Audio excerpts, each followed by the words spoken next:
ইহুদিরা অন্য কোন জাতির বিরুদ্ধে এরকম নৃশংস হবে সেই সময় আমরা প্রত্যাশা করি। ইতিহাস সাক্ষ্য দেয় যে জায়গায় এখন ইসরায়েল রাষ্ট্র হিসাবে পরিচিত সেটিও ফিলিস্তিনিদের ভূমি ছিল এবং সেই ভূমির আশ্রয় নিয়েছিল তারা। কেউ কেউ দখলকাতে শক্তি হিসাবে মনে করে, কিন্তু ইউরোপ আমেরিকা তখন তাদেরকে জায়গা দেওয়ার জন্য অনুরোধ করেছিল। কিন্তু দখলদাররা যে পুরো ভূমি তারা দখলে নিবে তখন কেউ প্রত্যাশা করে।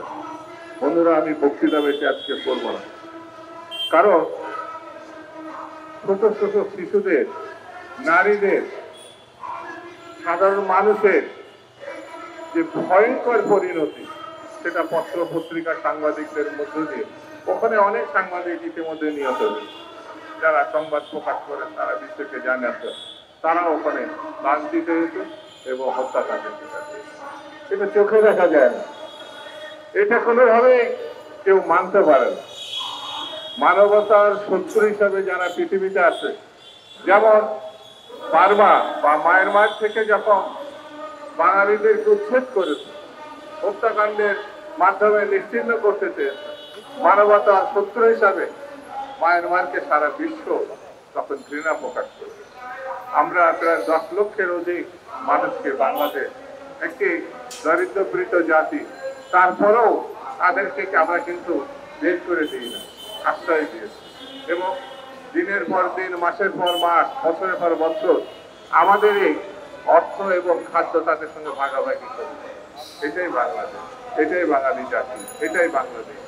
সেই জন্য বন্ধুরা, আসুন আমরা ঐক্যবদ্ধ হবে। কত কাজ সারা বিশ্ব ঘৃণা প্রকাশ করে, মানবতার বিরুদ্ধে বাংলাদেশে ঘৃণা প্রকাশ করেছে। একটা জিনিস আমাকে এখানে বলতেই হবে, এই বিক্ষোভ মিছিল, প্রতিবাদ মিছিলের মধ্যেও কিছু দুষ্কৃতকারী কিছু ব্যবসা প্রতিষ্ঠানে তথাকথিত অভিযোগের নামে আক্রমণ করেছে এবং লুটপাট করেছে। এটা ঘৃণ্য ব্যাপার, এটা সমর্থনযোগ্য না। যারা করেছে তারা মানবতার কলঙ্ক।